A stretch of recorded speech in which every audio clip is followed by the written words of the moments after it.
La Voz del Derecho presenta Panorama Económico. Los hechos, las cifras, las medidas oficiales, el sistema cambiario, monetario y crediticio. Dirige y conduce Luis Alberto Ávila.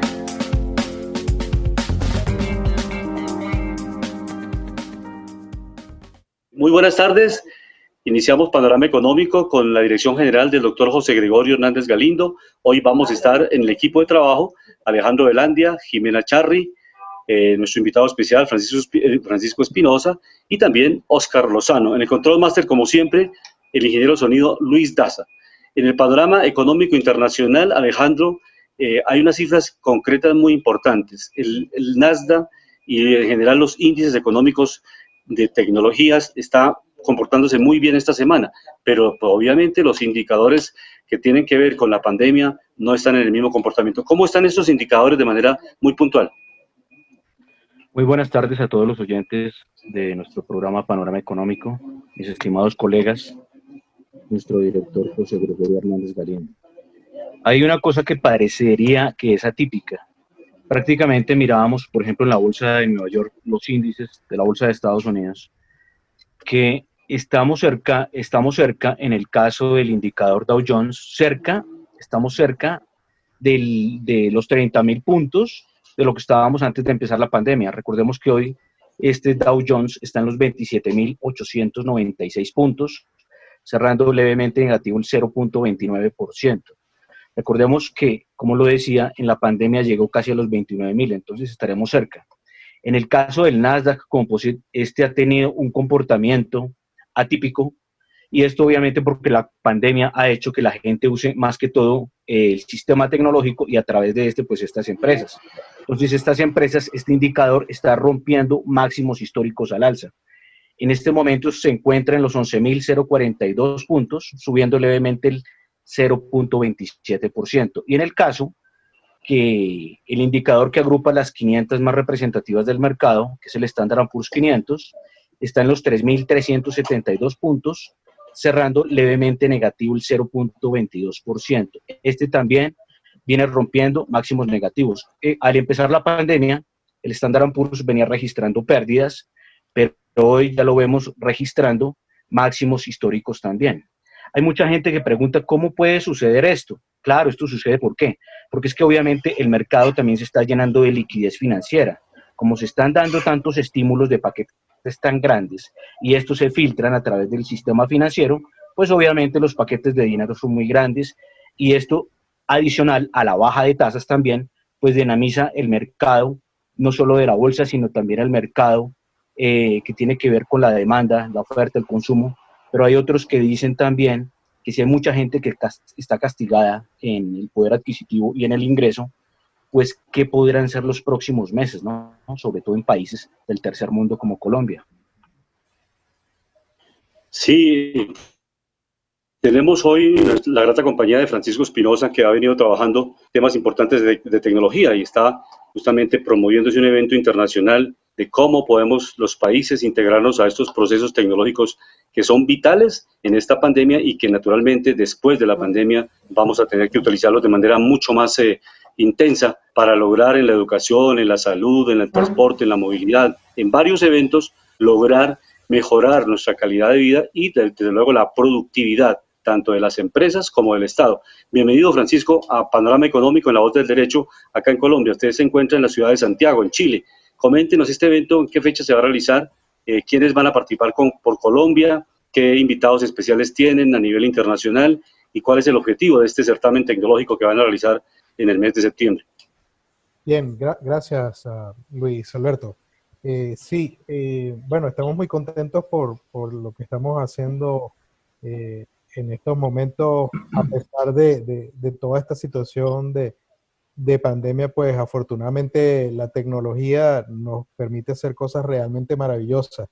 Y en este sentido, como bien tú lo decías, prácticamente una semana, 2, 3 y 4 de septiembre, hemos organizado este foro virtual con la participación de los gobiernos de Brasil, Colombia, Chile, Ecuador, Perú y Paraguay. Tenemos confirmados a los ministros de Infraestructura, Obras y Transportes de estos países que les acabo de mencionar. A nivel de Colombia nos va a acompañar la ministra Ángela Orozco y el presidente de la Agencia Nacional de Infraestructura, de ANI, el señor Manuel Gutiérrez. El foro principalmente busca abordar los temas en relación a lo que acontece en proyectos de infraestructura y obra pública y transporte en la región. ¿Cuál es la situación de estos proyectos? ¿Cuál es las iniciativas que se están llevando a cabo para reactivar los proyectos y seguir trabajando con nuevos proyectos? Y en ese sentido, pues, como bien decías tú, la parte de la tecnología influye mucho en ese sentido para reactivar y volver a llevar los proyectos a lo que se venían dando. Dos elementos importantes, Francisco, la financiación y el elemento obviamente tecnológico, porque los países en este instante no tienen la misma capacidad financiera para comprar, para remodelar, para hacer inversiones en la parte tecnológica. También en este evento se va a hablar de algunas fuentes de financiamiento que los países tengan acceso para poder comprar esta tecnología. Sí, para este caso tenemos dos invitados especiales muy interesantes. Tenemos al vicepresidente de Infraestructuras para América Latina del Banco Americano Goldman Sachs, y tenemos al gerente del sector de infraestructura para América Latina del BID, del Banco Interamericano de Desarrollo. Entonces tenemos dos posiciones del sector privado y del sector de un banco multilateral, pues que ellos van a comentar en qué medida el sector financiero y en específico estos dos bancos están destinando recursos para la reactivación del sector de infraestructura y de los proyectos. Francisco, se encuentra en Londres, exactamente, ¿cierto? Desde Londres y también con Chile han venido coordinando este evento y desde luego en Paraguay y en Perú también hay personas que están encargadas de la promoción, del impulso a este evento. Sí, correctamente, sí, tenemos el respaldo de distintas cámaras y asociaciones en la región. Por ejemplo, el gremio de la Cámara e Ingeniería de la Cámara de Comercio de Lima, gremio de la construcción. Tenemos también apoyo por la Cámara Alemana en Paraguay y Ecuador, y seguimos pues continuando trabajando con otras asociaciones que nos van a apoyar en difundir y promocionar este evento. Yo tengo una pregunta. Buenas tardes, Francisco, ¿cómo estás? ¿Qué tal? Buenas tardes. Quería preguntar para nuestros oyentes, ¿qué es más importante para que se dé esta reactivación, dijéramos, post-pandemia, el gobierno o la empresa privada? Perdón, te escuché un poco mal la última parte de tu pregunta. Ok, sí. ¿Qué será más importante para la reactivación post-pandemia? Pues ya tenemos que hablar un poco más allá de este momento. ¿El sector privado o en los gobiernos? ¿Ayuda de los gobiernos o el sector privado, las empresas de tecnología e infraestructura? Y sinceramente yo creo que es una tarea de todos, tanto del sector público como del sector privado. En el caso del sector público, pues se espera que los gobiernos pues, agilicen el proceso de contratación, el proceso de otorgamiento de nuevos proyectos, ya sea por mecanismos de licitación, de concesiones, de APPs, y esperamos que los gobiernos entiendan pues que a consecuencia de esta pandemia muchas cosas tienen que cambiar muy rápidamente y seguramente en ese sentido van a tener que legislar, agilizar el marco legal para acelerar los trámites que normalmente se hacían anteriormente y entendiendo pues que prácticamente todo se tiene que hacer hoy en día a través del computador y de una manera digital, y tal vez no se firmarán físicamente los contratos y las reuniones pues también. Y luego el sector privado indudablemente pues también buscar la manera de comunicarse mejor con el sector público y ver de qué forma a través de sus tecnologías y de sus productos y servicios pues apoyan la reactivación y la recuperación del sector. Finalmente, como consultores, ¿han desarrollado proyectos en América Latina, en alguno de estos países invitados a este evento? Sí, efectivamente. Nosotros, bueno, más que consultores, si te soy sincero, nosotros organizamos foros, eventos, seminarios y congresos. Y a raíz de toda esta situación, pues hemos tenido que trasladarnos ahora al formato virtual. Nosotros como empresa tenemos ya 6 años trabajando en este mercado, en este sector, y hemos trabajado ya en el pasado no solamente con los países que te he mencionado, pero también hemos hecho eventos en Bolivia, en Argentina, en Uruguay y en Chile. Francisco, muchas gracias. Sabemos de su agenda, de sus compromisos allá en Londres. Esperamos entonces, si alcanzamos la próxima semana, hacemos un registro, cómo va todo el preparativo del evento y también post realización de este evento académico, pues las conclusiones que lleguen en este encuentro de expertos a nivel mundial. Muchas gracias y muy buena tarde acá desde Colombia. Sí, muchas gracias. Buenas tardes, Ayey. Y un pequeño detalle para toda la audiencia, para informarse más sobre el evento, si por favor pueden ir a la página web latam.rdnglobal.com. Allí tienen toda la información y todas las formas de participación en este foro. Perfecto, en esa dirección con mucho gusto lo consultaremos y nuestra audiencia, las personas que nos siguen en las redes podrán encontrar en esta dirección. Igualmente nuestro podcast que lo compartiremos después de la realización de este programa. Muchas gracias, Francisco, nuevamente. Muy buena tarde acá desde Colombia. Muy agradecido a ustedes por la invitación y suerte. Un placer. Hasta luego.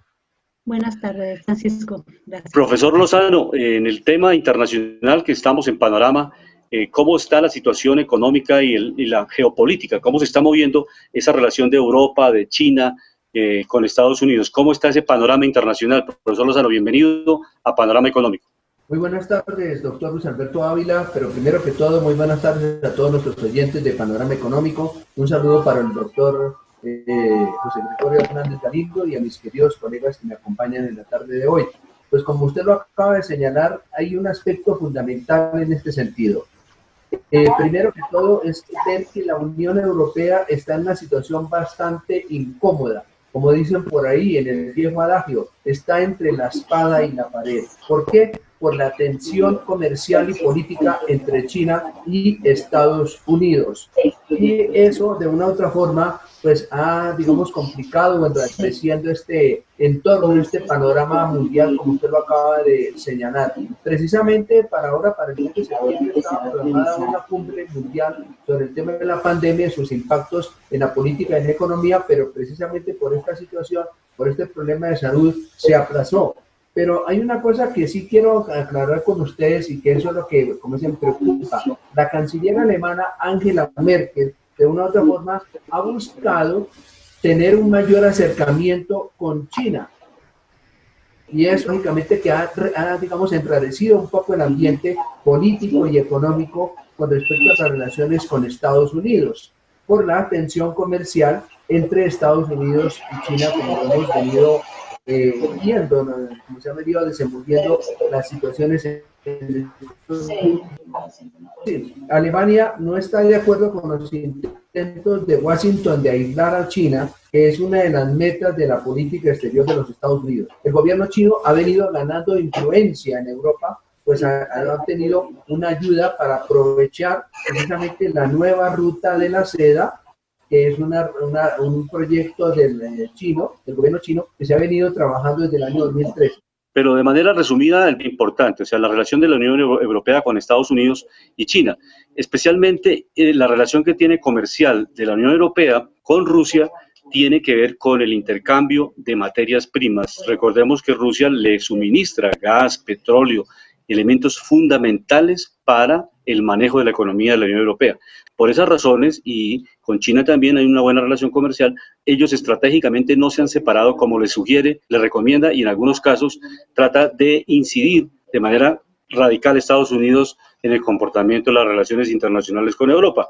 Pero vamos a ver qué pasa en noviembre, si hay un viraje o si continúa el gobierno actualmente de los Estados Unidos, y eso permitirá un nuevo reacomodamiento de la geopolítica mundial. Jimena, muy buenas tardes, bienvenida a Panorama Económico. Buenas tardes para todos nuestros oyentes, para el doctor José Gregorio, para todo nuestro equipo. Quería preguntar una de las noticias más latentes el día de ayer, y es por el alza en las acciones de Apple. Está más o menos en $470 por acción, y pues la noticia sonada ha sido que ahora Apple vale $2 billones. Hay que preguntarle a Alejandro por qué se ha dado esta alza tan vertiginosa. Exacto, Alejandro. Como son las tecnológicas, eso cómo se refleja en el mercado de acciones. Lo hemos comentado con Alejandro en varias oportunidades que ya les va a explicar, pero desde luego la innovación es fundamental en el precio de las acciones. Los fundamentales que llaman los analistas económicos de cada empresa son esenciales para su cotización en el mercado. Alejandro, ¿cómo se puede explicar en más detalle esta situación de Apple y sus acciones? Sí, claro. Pues recordemos que Apple es una de las empresas que más ha crecido en el planeta. Hay un dato muy importante de Apple, qué bueno que Jimena lo mencione. Apple es de las empresas más eficientes en el mundo en el manejo financiero. O sea, es de las compañías que más obtiene utilidades a nivel global. Gracias a esto es que llega precisamente a una capitalización de más de $2 billones. Hablo de 2 billones no del el término lingüístico que se usa como idioma en Estados Unidos, sino de $2 billones a nivel matemático, ¿no? Eso quiere decir que es más de 2 veces 999 mil millones de dólares multiplicado por 2 y algo más. Entonces, ¿qué es lo que pasa? Curiosamente, mirando la acción de Apple, mirábamos que, por ejemplo, en enero, el precio de la acción de Apple era en enero, de la acción de Apple era prácticamente, estaba en 190 a $200. Hoy la estamos viendo en $471. O sea, prácticamente más que se dobló, pero recordemos que esta acción le hicieron un split hace unos años. Un split es un agrupamiento de acciones. Por ejemplo, si la acción de Apple valía $1,000, pues le hicieron un split y la hicieron valer $100, precisamente para generarle más liquidez en el mercado, porque esta es una de las acciones más líquidas en el mercado para los traders, para los brokers que negocian con este tipo de acciones. Entonces, obviamente, ¿qué es lo que esto nos quiere decir? Como es de las acciones, está peleándose siempre los 3 primeros lugares a nivel mundial sobre capitalización de mercado. ¿Esto qué quiere decir capitalización de mercado? Que es la compañía que más vale en sus activos a nivel global. Es la más costosa del mundo dentro de las 3. Casi siempre se está peleando esa posición. Estamos mirando que esto se da también, primero por la pandemia, porque obviamente se da más el uso de la tecnología. Obviamente, recordemos que Apple vende hardware, que son los celulares, son los aparatos. Y también está vendiendo un modelo de negocio que es el software también, que son muchas aplicaciones que también han salido a través de este mismo sistema. Curiosamente, Apple no es la compañía en el mundo que vende más celulares, pero sí es la que más obtiene ganancias e ingresos a nivel global, precisamente porque ya está diversificando su negocio y está prácticamente fluctuando dentro de las 20 empresas más grandes del mundo por ingresos. Esto sí ya es por el tema de ventas. Está dentro de las 20 primeras. Los analistas que ven que tanto Amazon como Apple van a estar posiblemente dentro de muy poco tiempo en el top 5 global, como las empresas que más generan ingreso, porque hoy en día pues ya son de las más capitalizadas a nivel bursátil. Estábamos mirando también el caso de Amazon. El caso de Amazon también es para repasarlo, ya que Jimena pues pregunta por las tecnológicas. En el caso de Amazon, ¿qué vemos? Que Amazon es una empresa que era una empresa de garaje. Empezó, recordemos que su fundador es Jeff Bezos, y Jeff Bezos, recuerdo pues que en los años 90, él también trabajaba en una firma de inversiones a nivel global. Él sabe mucho de mercado de capitales, es un estratega, es muy bueno. Entonces, ¿qué fue lo que vio? Él vio la oportunidad y esta acción de Amazon empezó a cotizarse a 98 centavos de dólar en el mercado y llegaba a $1. Esos eran sus primeros inicios, años 1997, 1998. Hoy la acción de Amazon, escuchemos, recordemos que empezó en 98 centavos, ¿no? Está en $3.298, ¿sí? Entonces prácticamente se multiplicó $3.298 si la miramos a un dólar. Entonces obviamente la riqueza que muchos obtuvieron con esto era magistral. Hubo un invitado hace como 3, 4 años, no sé si mi estimado licenciado se acuerda, que invitamos precisamente a un inversor, un desarrollador de proyectos canadienses que manejaba fondos a nivel global, y él precisamente decía cuando esta acción estaba a $1.500, $1.200, que esta acción estaba costosa. Pero es que lo que no estaba viendo es que Amazon se volvió una empresa multisector. O sea, Amazon dejó de ser solo, recordemos que Amazon empezó vendiendo libros a nivel de comercio electrónico, después se metió con comercio electrónico a nivel general, con muchos sectores, ropa, textiles, una cantidad de cosas que empezaron a agrandar su portafolio. Hoy en día también se metió a competir con el mismo Walmart, que recordemos que este es un titán de la industria a nivel global, en venta, Walmart es una cadena de supermercados, se metió a competir con el sector retail. Entonces hasta Amazon ya está pensando en tener aeropuertos para manejar logística global. Entonces lo que se viene con Amazon es grandísimo. Muchos dicen, y yo como analista de mercado, ¿qué puedo mirar?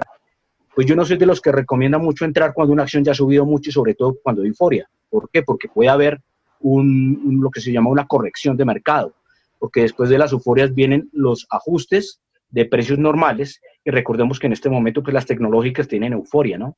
Porque todo se está canalizando a través de los medios tecnológicos.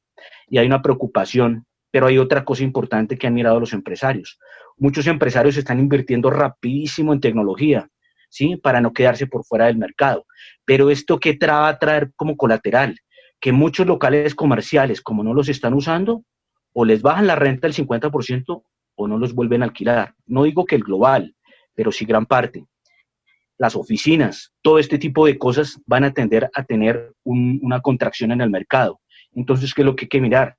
Hay una cosa que hablábamos precisamente haciendo consenso con inversión global, que es que hoy en día ya nos toca mirar, obviamente tiene riesgo, pero hoy en día ya nos toca mirar inversiones en el mundo virtual, o sea, inversiones en el mundo de la web. Ya estamos viviendo un mundo tecnológico, entonces ya nuestra mirada tiene que tender hacia ese nuevo mundo donde van a salir nuevos sectores que de pronto por este momento no conocemos, pero que se están dando ya muchos desarrollos. Les comentaba que está con nosotros la doctora Marlene Cardona desde la ciudad de Medellín para este panel de panorama económico, para compartir específicamente lo que estamos conversando, las tecnologías, el trabajo, la calidad del trabajo, que es un gran debate, y por eso se plantea mucho la necesidad de la renta básica universal, porque en la medida en que ya la tecnología está desplazando el trabajo de los seres humanos, pues naturalmente mucha gente puede prepararse, capacitarse, pero el mercado laboral no está respondiendo. Entonces, por eso los estados tienen que desarrollar nuevas alternativas. Doctora Marlene, bienvenida a Panorama Económico. ¿Qué panorama ve usted frente a esta situación laboral en el mundo y todo el tema de la tecnología y las plataformas que se están desarrollando en materia laboral? Buenas tardes, muchas gracias por la invitación y por otra vez estar acá. Espero ayudar a pensar siempre los problemas de la humanidad, siempre se está aportando, y eso yo creo que ya vale la pena todos los esfuerzos. Bueno, en términos de la pandemia, lo que uno encuentra es que el desarrollo local se vuelve una teoría que hay que volver a recoger, el desarrollo endógeno, todo lo que tiene que ver con las circularidades, qué tipo de circularidades son las que se están dando y qué garantías ofrece el territorio a estos mundos del trabajo. Entonces, si el territorio está dispuesto a generar unas condiciones de calidad de vida para que se puedan realizar unas actividades, creo que va a haber un desarrollo y un potencial, tanto en lo agrícola como en lo industrial y como en lo comercial y con toda la industria de servicios. Nosotros vemos que la economía se cambió a que se visibiliza más la etapa de realización, la etapa de los servicios, pero resulta de que esta se sostiene en el desarrollo industrial. Creo que nosotros en Colombia hemos perdido mucho de política industrial que se refleje tanto a nivel estructural del país como en las localidades. Entonces eso hace que sectores que son de tercera categoría en el patrón de acumulación, porque necesitan otros que sean más fuertes. Nosotros los más fuertes los teníamos un poco avanzados y los fuimos debilitando. La globalización necesita que nosotros fortalezcamos los desarrollos industriales locales para poder sostenernos y enfrentar. ¿Y qué veo yo? Que todo esto ha tenido una debilidad que es la que nos lleva a tener una informalidad y a tener unas condiciones del mundo del trabajo que tienen malos contratos. Si nosotros miramos las estructuras, el subempleo que ha pasado y cuáles son verdaderamente los empleos que van a repercutir en las estructuras. Y los datos nos los da el DANE, los datos nos los da Banco de la República, y eso también se refleja en muchos de los países que tenemos en América Latina, pero hay algunos que sí se están preocupando por esto, y lo otro es el trabajo colaborativo y asociativo, que son modelos económicos que llevan a que verdaderamente haya una posibilidad de distribución. Hasta ahora está débil, pero sigue promoviéndose como la alternativa de modelo de desarrollo, y que también va a tener un aporte a lo que es el modelo ambientalista, y a que nosotros reconozcamos que la naturaleza también necesita una estabilidad para poder seguir dándonos la productividad que necesitamos, sino que la productividad llega de los malos contratos y de unos trabajos que nos llevan a que haya un eslabonamiento y unas cadenas productivas fuertes.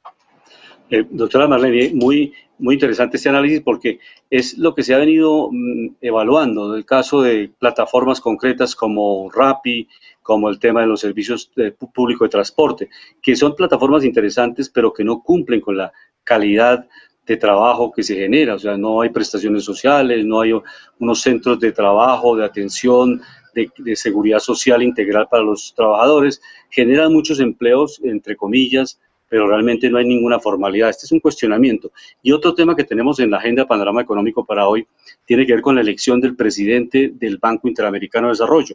Ya 21 presidentes de América Latina han pedido que se aplacen las elecciones del presidente del Banco Interamericano de Desarrollo para el año entrante, para el 2021, que no se realice la elección este año, teniendo en cuenta la pandemia de un lado, y segundo, la inestabilidad que se está viviendo en los Estados Unidos, porque realmente hay elecciones en noviembre. ¿Cómo ve ese panorama también en el campo financiero, doctora Marlene Cardona, que es fundamental para la generación de trabajo, de empleo a toda América Latina? Pues es que si se debilitan los acuerdos internacionales, porque una de las cosas que estamos viendo es que la reputación de las instituciones se ha diluido. Entonces, el aplazarlo puede ser o para hacer una estrategia de fortalecimiento porque están debilitadas, porque el PIB está debilitado, y porque realmente no está jugando los papeles que tiene en América Latina y en todo el movimiento de toda América completa. Ese sería un punto que yo pongo como reflexión. Pero lo otro es que también al nivel de los países, esas conexiones, esas conectividades, va uno bajando y va viendo que cuando tienen que llegar a políticas, esas políticas no se logran. ¿Por qué? Porque es que nosotros no estamos preocupados hoy por lo estructural, sino por lo coyuntural. Necesitamos que se vuelvan a fortalecer las estructuras de los países, las ciudadanías, y a través de esto entonces logramos otra vez que las instituciones, que son el armador de todas unas interrelaciones a nivel internacional, llamas de país y llamas local, puedan movilizarse y tener fluidez. Eso sería una visión que yo puedo dar de qué es lo que está pasando, porque es que hoy hay un grandísimo problema en el sistema financiero está desordenado, a todo el que le preguntas ve una cantidad de cosas que el sistema mismo financiero lo están poniendo de centralidad en los desarrollos, pero es que nadie come dinero, entonces pues la movilidad está en a dónde van esas orientaciones y estos sistemas, y eso lo hace la institucionalidad. Jimena Charri. Bueno, de hecho tengo dos. La primera, para Marlene, ¿cómo se fortalecen los desarrollos locales en el territorio? Y la otra es, ¿por qué ha faltado para que no exista una regulación de todas las aplicaciones? Ha sido falta de congresistas que estén pendientes de esta regulación. ¿Qué puede ser? Porque como lo mencionaba el doctor, las aplicaciones ofrecen distintos servicios, transporte, domicilios, televisión. Sin embargo, no hay una regulación que particularmente la regule uno a uno. ¿Cuál puede ser? ¿Falta de compromiso político? Bueno, como yo soy más estructural, María Jimena, yo le puedo contestar de esta manera. O sea, yo creo que hay dos teorías, o te vas por el mercado o te vas por teoría de la regulación. La teoría de la regulación necesita instituciones fuertes, que sean capaces de ir organizando y poniendo que la estructura funcione para el servicio ¿de quién? De la sociedad. Y creo que la institucionalidad ha perdido no solo la fortaleza en sus definiciones, sino también en el ejercicio de ellas. ¿Y por qué eso? Porque falta formación política. Yo creo que si nosotros fuéramos capaces de mirarnos en que el mundo del trabajo es el espacio de construcción de sociedad, que volver a valorar el trabajo vuelve a recuperar todo lo que es el aparato productivo y las instituciones, entonces nosotros tenemos justificaciones morales para el bien y no para la banalidad del mal, porque es que ahora la debilidad de las instituciones es que todo el mundo dice el problema de los países es la corrupción, pero se sigue alimentando y se sostiene que esto es lo que sigue y es viable. Entonces, el todo se vale es un asunto que ha venido deformando y no es un problema solo de los países en desarrollo, sino de los otros también. O sea, hay un problema de institucionalidades y los que se nos muestran como fuertes es porque tienen instituciones fuertes para políticas que sí se cumplan. Si nosotros nos vamos a las teorías ambientales, uno encuentra que cuando empieza a mirar qué pasa con los subsidios sobre lo ambiental los reciben los que más faltan a lo ambiental, como son todos los hidrocarburos, etcétera. Ellos reciben los mayores subsidios. ¿Por qué? Porque ellos son también los que pagan y son los que se devuelven, pues se les devuelve todo lo que ellos han producido.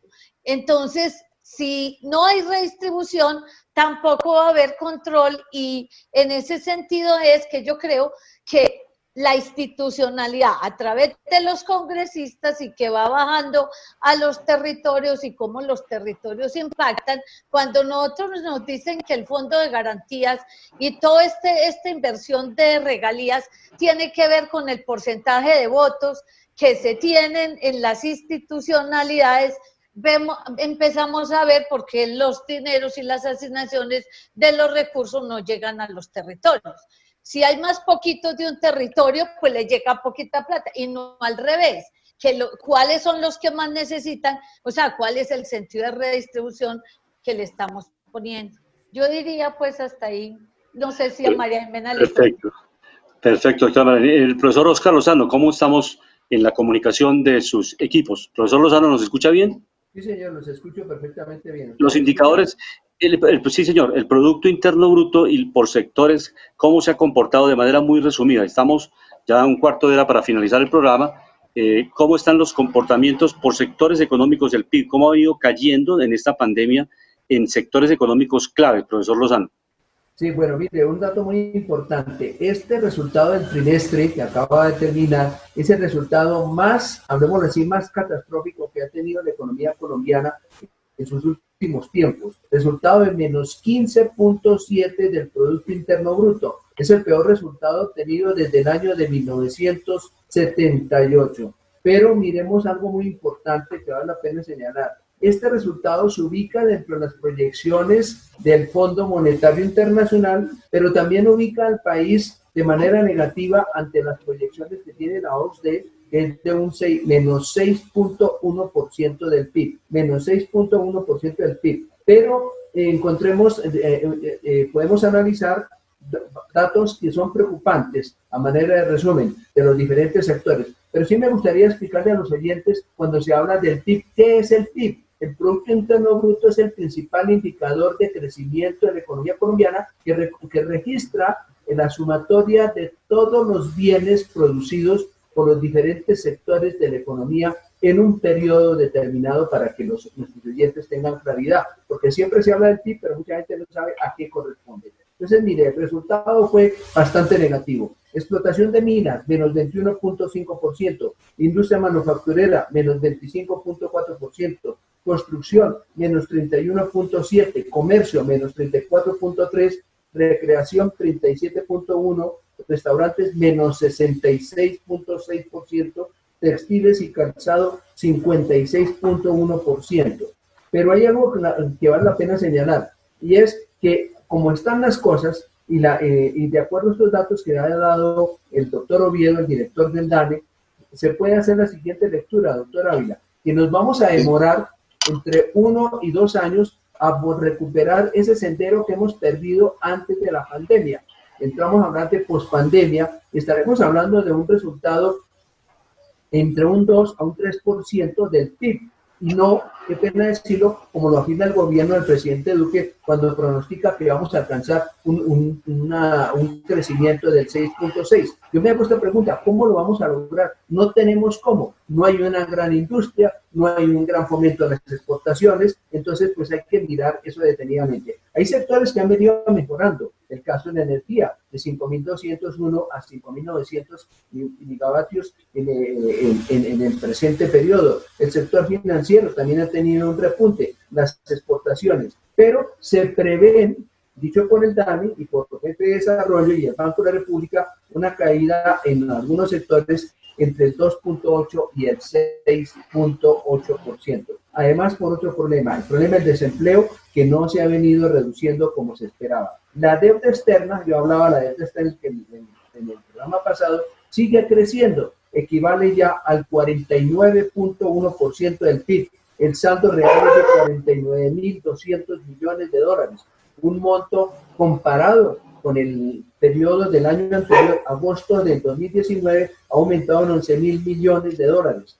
Eso quiere decir que crece esta deuda a una tasa de 30 millones de dólares, 30 millones de dólares diarios. Entonces, eso nos pone manifiesto que hay que reacomodar, digamos, hay que diseñar una nueva política más efectiva, más coherente, que nos permita dar unos resultados positivos. Mientras que haya empleo, yo creo que podemos salir adelante. Si no hay una reactivación en la generación de empleo para todos estos sectores que, como les he mencionado, están siendo golpeados por la pandemia, va a ser muy difícil poder recuperar ese sendero de crecimiento que teníamos antes de la pandemia, que estaba sobre un 3%. Sí, estos datos son bien interesantes, sobre todo sectorialmente, ver cómo hemos caído en esta pandemia. La doctora Marlene, ¿quería notar algo frente a estos indicadores en el Producto Interno Bruto?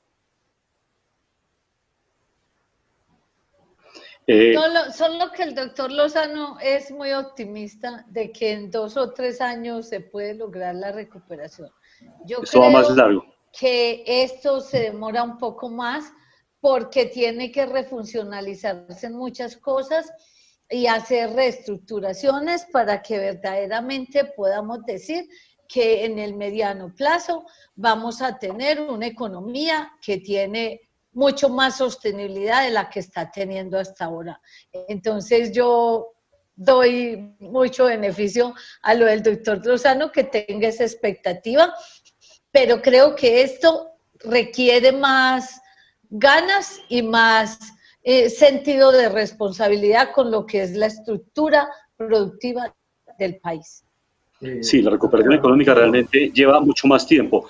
Alejandro, los indicadores económicos nacionales, sí, el profesor Lozano, una interpelación muy breve porque vamos... A la doctora, muy amable por su aportación. Hice la comparación en el sentido de que es que el gobierno, el doctor Duque lo ha dicho explícitamente, que él cree que el año entrante vamos a crecer al 6.6%. Yo hago ese estimativo de que podemos volver en 2 años, pero a crecer a un 3%. Entonces, pues haciendo yo considero que podemos demorarnos un poco más, pero depende también de cómo se comporten los indicadores. Mire algo muy importante que se me olvidaba. Sí, reactivar la economía no es fácil. La inversión extranjera.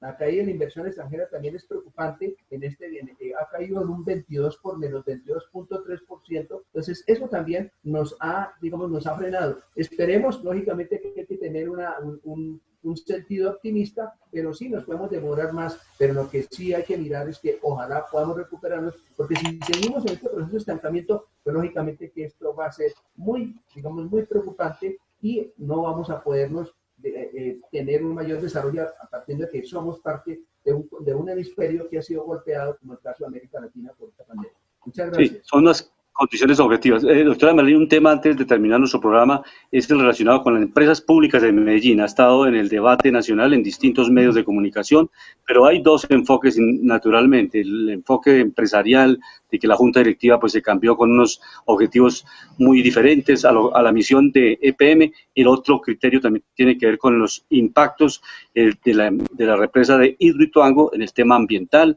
el número de gente que falleció en el desarrollo, en la construcción de esta represa. ¿Cuál es la mirada que ustedes tienen allá desde la zona en Medellín? ¿Qué está pasando con empresas públicas de Medellín? Que además es la joya de la corona, como algunos lo titulan, de América Latina. Tiene inversiones en Chile, en varios países, es una multilatina y es una empresa de servicios públicos que es, dijéramos, el elemento fundamental para construirla, para fortalecerla como una empresa modelo en servicios públicos en América Latina. ¿Cuál es la mirada que ustedes tienen? ¿Cuál es el panorama de esta empresa? Bueno, yo creo que empresas públicas ha sido un modelo de empresa en términos de la amplitud, de que no era solamente agua, no era solo energía, era un proyecto integral. Y en América Latina, en la mayoría de los países están separados los servicios básicos y aquí se tenía una mirada de cómo era que se hacía de manera integral. En términos de energía eléctrica, pues viene que ha habido un cambio en la sociedad de la importancia de la energía eléctrica frente a otros tipos de energías. Pero ya vamos al asunto de la gestión. Yo creo que aquí el problema es que la nueva gestión pública ha tenido unas equivocaciones en la aplicación del modelo y eso se ha reflejado en la forma como la burocracia estructurada históricamente alrededor de empresas públicas como el puntal que hace ejercer Antioquia para todos los otros territorios y para América Latina, es donde yo creo que se ha fallado, que es un modelo de gestión que ha querido aparecer como la nueva gestión pública, pero también ha preservado unas estructuras tradicionales burocráticas que han hecho que se cometan muchos errores. Pero ¿cuál es el principal error en lo que yo he hablado con ingenieros y con algunas personas cercanas a esta estructura? Que el problema es que se hacen diseños, o sea, eso pasó también en Villavicencio, ha pasado con muchos otros, pero es que el proyecto aquí es mucho más grave porque una historia de 50 años, hablando de Hidroituango, que cuántas luchas tuvieron para decir que no o para decir que sí al proyecto más grande de América Latina, y se equivocan en todo porque hacen un diseño y después no son responsables del diseño, sino que cuando empiezan a ya ponerlo en práctica y a desarrollarlo y ya decir que funciona, entonces empiezan a hacer unas tomas de decisiones que el modelo de gestión y la gestión del conocimiento histórico no cumplen ni son coherentes, pero es un asunto político también. Perfecto, es una mirada muy importante desde la ciudad de Medellín y cómo están viendo el problema en esta nueva conformación de la junta directiva. Ojalá pues la empresa se consolide, los proyectos que están en marcha y desde luego este proyecto de Hidroituango, que fue uno de los más controvertidos en los últimos años por las fallas técnicas que ha presentado. Jimena. Luis Alberto, me deja cerrarle una cosa.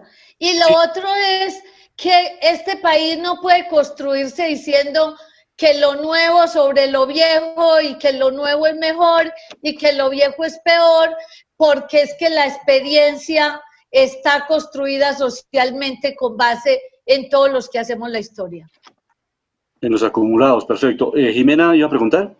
Doctor, quería preguntar cómo funciona la ayuda económica para pymes respaldada por el Fondo Nacional de Garantías. Sí, Jimena. No, en ese plano lo que pasa es que ya, dijéramos, el gobierno nacional, a pesar de todos los esfuerzos que ha venido haciendo, no es suficiente los recursos que están asignando a través del Fondo Nacional de Garantía. Y la intermediación financiera se quedan los recursos en la mitad del camino. Hay propuestas, en algunos casos, de reactivarse, por ejemplo, lo que fue en el pasado un banco estatal público para las ciudades, como lo tuvimos en el Banco Popular en el pasado, que era un banco estatal que permitía a las pequeñas y medianas empresas facilitarles el crédito. Otra propuesta que hay es que el banco Bancoldes se convierta en un banco de primer piso, que le genere directamente a los empresarios estos recursos.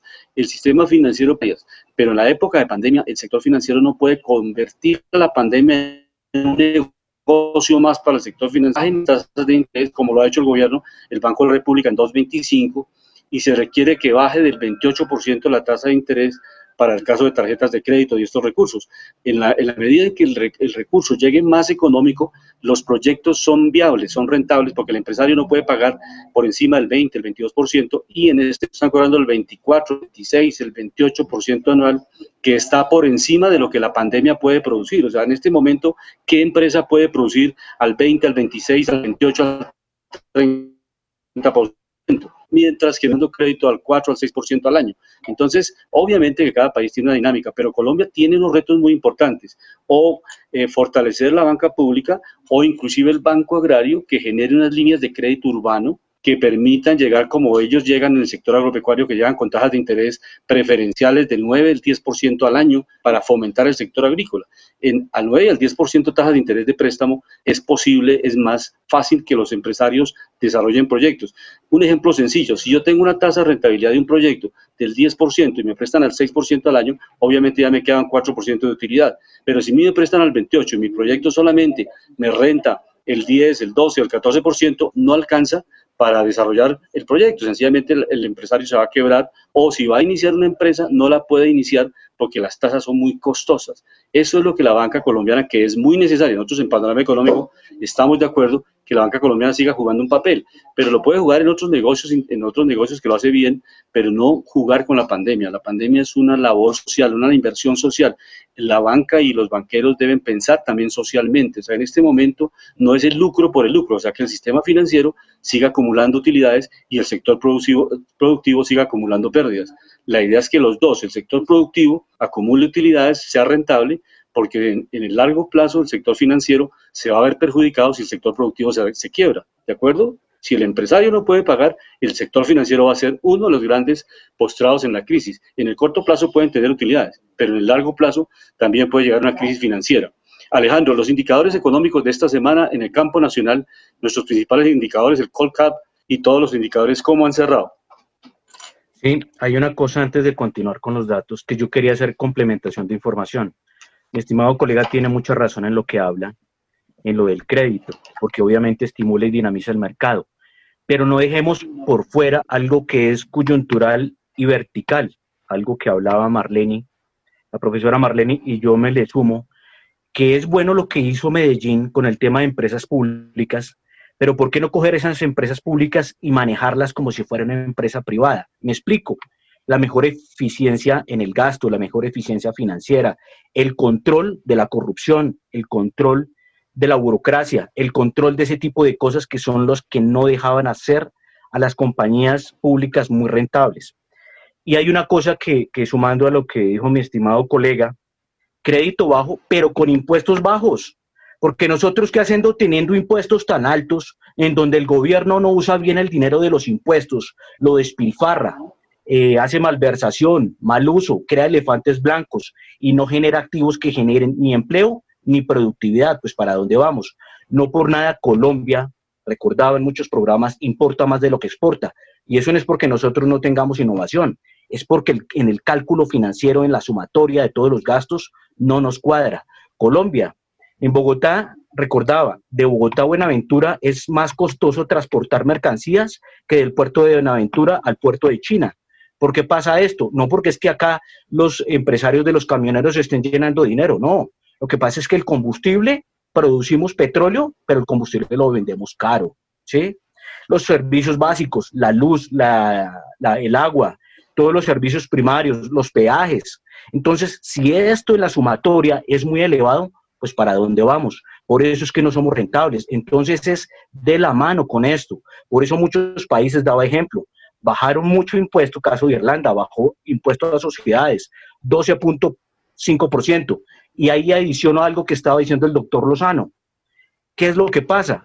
Eso es una forma de atraer inversión extranjera, porque es que nosotros no podemos atraer inversión extranjera con impuestos muy elevados. ¿Y qué es lo que pasa con el tema de los salarios? Eso no lo subimos a pupitrazo, firmando un decreto o una orden, sino generando un ambiente en el mercado de tanta inversión extranjera, tanto dinamismo de sectores por empresas, que precisamente se peleen a las personas para contratarlas, porque obviamente hay sobredemanda de personas para que puedan trabajar, no lo contrario, que desarticulamos el sistema, entonces hay muchos desempleados, entonces estamos mirando es que como que toca bajarle sueldos a todos para que les alcance a todos. Estas políticas se crean a través de los sectores de desarrollo. Y precisamente pasando a datos nacionales que nos importan.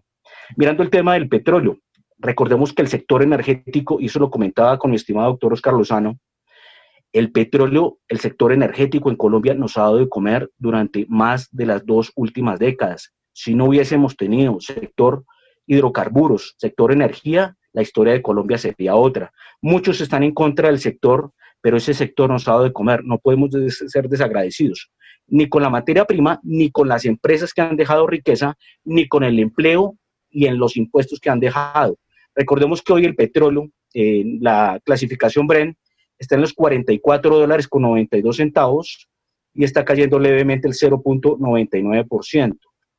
En el caso del WTI, lo vemos cerrando los $42.79, bajando levemente el 0.74%. En el caso del oro, que lo veníamos hablando, porque es importante hablar de esta materia prima, porque recordemos que es el refugio de capitales, sobre todo en temas de nerviosismo, veíamos que se está devolviendo un poco y lo vemos cerrando hoy en los $1.960 por onza, cayendo levemente el 0.50%.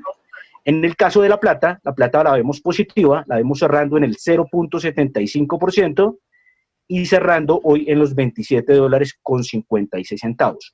Entonces, un conjunto de ideas. Las materias primas, si las tenemos, transformémoslas acá en Colombia. O sea, generamos precisamente con el dinero de los impuestos un fondo para crear empresas transformadoras de esta materia prima, que cuando se nos caiga la materia prima, pues en el lado de la transformación generamos más rentabilidad. En el sector de la corrupción, porque esto ya es un sector, nos volvió un sector. Recordemos que el sistema judicial, el sistema legislativo y el sistema ejecutivo, los tres están permeados por la corrupción. Lo hemos podido ver en las últimas noticias, en los últimos informes que han salido, los fallos y las sentencias de las cortes, lo que hace la fiscalía, lo que hacen muchos. Entonces, aquí toca crear un sistema para romper la estructura de la corrupción, porque si no el país no va a salir adelante.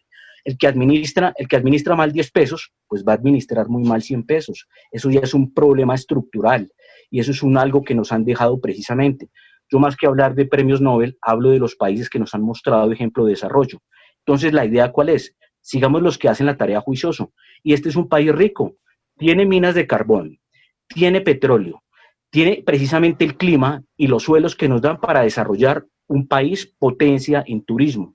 Tenemos muchas cosas. No por nada, estratégicamente estamos entre la mitad de Norteamérica y Suramérica, estamos entre la mitad de África y Asia. Recordemos que Asia es la nueva Europa del momento. ¿Y qué es lo que pasa con Europa? Que Europa si no se pone a desarrollar precisamente su inteligencia financiera, y hablo de los países del sur de Europa, que son los que han sido tan desordenados con sus finanzas, pues obviamente van a arrastrar a Europa un día de estos. Y Alemania se va a cansar, Dinamarca se va a cansar, Suecia, todos estos países como Holanda también se van a cansar, que son los frugales, y les van a decir, si no arreglamos el problema del manejo financiero de nuestras economías, nosotros vamos a llegar a ser África. Y resulta que a China, ya con protagonismo como país continente, va a llegar a ser, no por nada, pues obviamente Estados Unidos se siente amenazado, pero por justa razón también. Recordemos que China ha quitado gran parte de comercio y de industrialización, es por la competencia insana de su moneda. Ellos producen a unos costos muy bajos, ¿y quién produce con ellos? Aparte de eso, que mucha de la tecnología de Occidente ya la tienen esto y están produciendo es gracias a la economía de escalas. Gracias, Alejandro. Doctora Marleni, muchas gracias. Su despedida en este programa Panorama Económico, muy amable. Bueno, muchas gracias por invitarme y bueno, aprender aquí con ustedes es una maravilla. Pensar y ponernos en lo que tenemos que hacer por esta humanidad que queremos tanto. Muchas gracias y mucha suerte allá en la ciudad de Medellín. Muchas gracias a todos nuestros compañeros de panel, a Jimena Charri, Alejandro Velandia, a Oscar Lozano, nuestro ingeniero sonido Luis Daza, con la dirección general del doctor José Gregorio Hernández Galindo. Llegamos al final de Panorama Económico. Los esperamos la próxima semana, el jueves de 2 a 3 de la tarde. Muchas gracias. La Voz del Derecho presentó Panorama Económico. Los hechos, las cifras, las medidas oficiales, el sistema cambiario, monetario y crediticio. Dirige y conduce Luis Alberto Ávila.